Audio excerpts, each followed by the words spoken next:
Deus aqui nessa noite. Eu já agradeço pelo nosso amado pastor Eliel, aqui da Igreja Assembleia de Deus, Ministério do Belém, a qual ele abriu a porta para a gente estar aqui pregando aqui na cidade de Guaiçara. Eu trago a saudação da minha igreja para essa igreja aqui. Eu sou membro da Igreja Assembleia de Deus, Ministério de São José do Rio Preto. E também é uma honra estar revendo o nosso amado irmão Antônio, o homem de Deus, uma bênção do Senhor. É uma honra também de estar aqui nessa noite, de estar conhecendo a cada um de vocês. E quando eu estava em casa, eu estava orando, eu estava pedindo para Deus uma palavra. Durante o dia de hoje, eu comecei a analisar, eu comecei a buscar a face do Senhor. E num dos momentos de oração, quando foi à tarde, Deus vier a falar comigo. E nessa noite eu vim debaixo de uma palavra, eu vim debaixo da graça, da presença de Deus para entregar algo para dentro dessa igreja. E que Deus ele se manifestou ali dentro de casa, falou comigo e falou assim: meu servo, entrega para minha igreja a minha palavra e fala para minha igreja o que é que eu vou fazer com eles hoje. Deus ele me revelou um texto. Para mim pregar o texto, eu tive que analisar o contexto.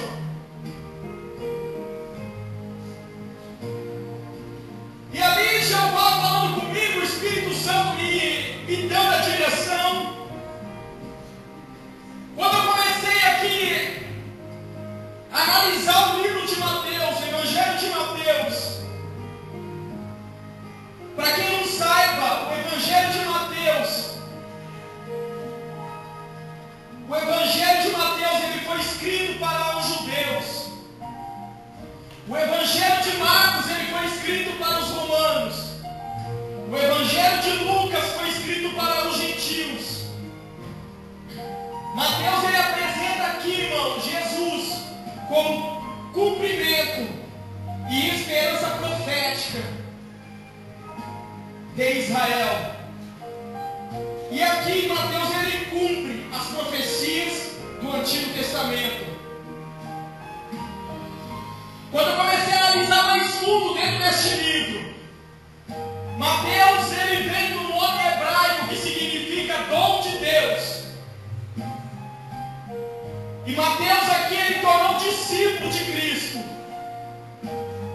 Mateus ele era publicano, ele era cobrador de impostos e também ele era odiado pelos judeus. Agora olha aqui para mim. O Evangelho de Mateus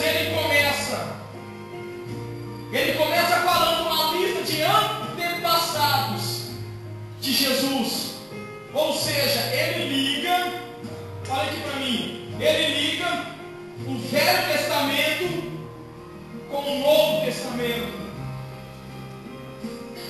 Quando eu comecei aqui a ler, comecei a dizer para a igreja que aqui Jesus ele começa a falar dessas três cidades. Aqui no versículo 21 do Evangelho de Mateus, ele fala assim: ai de ti, Corazim. A cidade de Corazim aqui, irmão, ele ficava a 3 quilômetros norte da cidade de Cafarnaum. Primeiro ele começa condenando a cidade. Já já você vai entender o que é que Deus quer falar aqui nessa noite. Depois ele vai falando assim: ai de ti, Betsaida. A cidade de Betsaida, irmão, era uma cidade que ficava à margem do nordeste, do lago da Galileia. E ali nasceram Pedro, André, Filipe. E essa cidade ela foi condenada por Jesus, porque ali ele alimentou mais de 5.000 pessoas. E também dentro dessa cidade de Betsaida, Jesus ele curou um cego. E agora no versículo 23 ele começa a dizer assim: olha, ai de ti, cidade de Cafarnaum. E quando